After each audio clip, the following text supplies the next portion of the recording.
السلام علیکم ورحمۃ اللہ وبرکاتہ۔ سورہ النساء 22 سے آگے تک میں آپ کے سامنے ترجمہ 22 سے 23 تک کا میں ترجمہ آپ کے سامنے رکھ رہی ہوں۔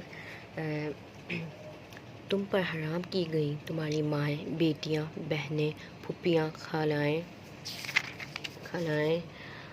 بھتیجیاں، بانجیاں اور تمہاری وہ مائیں جنہیں تم کو دودھ پلایا ہو، اور تمہاری وہ شریک بہنیں اور تمہاری بیویوں کی مائیں اور تمہاری بیویوں کی لڑکیاں جنہوں نے تمہاری گودوں میں پرورش پائی ہے، ان بیویوں کی لڑکیاں جن سے تمہارا تعلق زناشو ہو چکا ہو، ورنہ اگر صرف نکاح ہوا ہو اور تعلق زناشو نہ ہوا ہو تو انہیں چھوڑ کر ان کی لڑکیوں سے نکاح کر لینے میں تم پر کوئی مواخذہ نہیں ہے، اور تمہارے ان بیٹوں کی بیویاں جو تمہارے سب سے ہوں، اور یہ بھی تم پر حرام کیا گیا ہے کہ ایک نکاح میں دو بہنوں کو جمع کرو، مگر جو پہلے ہو گیا سو ہو گیا، اللہ بخشنے والا اور رحم فرمانے والا ہے۔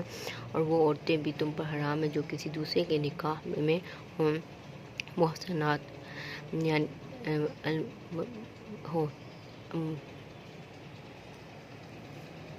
یعنی اس میں 21 میں جو ہے ایک ہے ماں کا طلاق سگی اور سوتیلی دونوں قسم کی ماں پر ہوتا ہے، اس لیے دونوں حرام ہیں، اسی حکم پر باپ کی ماں اور ماں کے ماں بھی شامل ہیں۔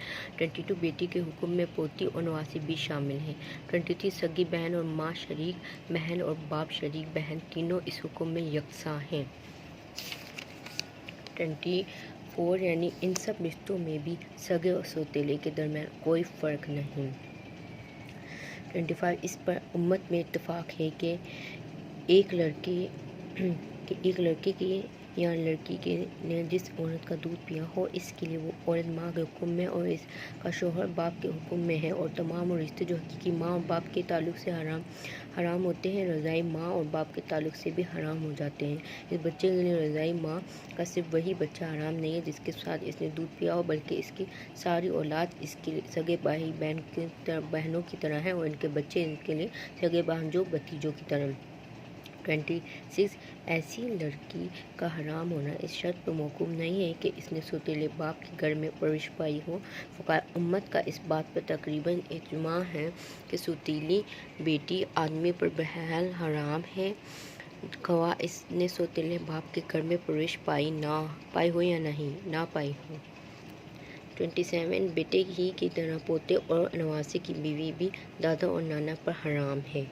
بہت وہ ہیں حرام حلال کا بتایا ہوا ہے کون کون۔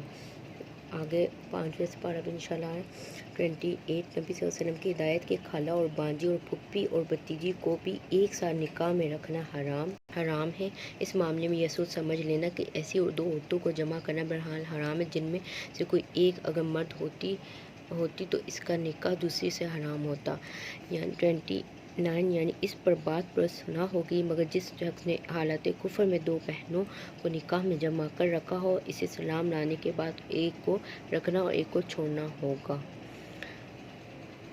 22 سے 23 تک کی آیت کا ترجمہ میں نے آپ کے سامنے رکھا۔ جزاک اللہ۔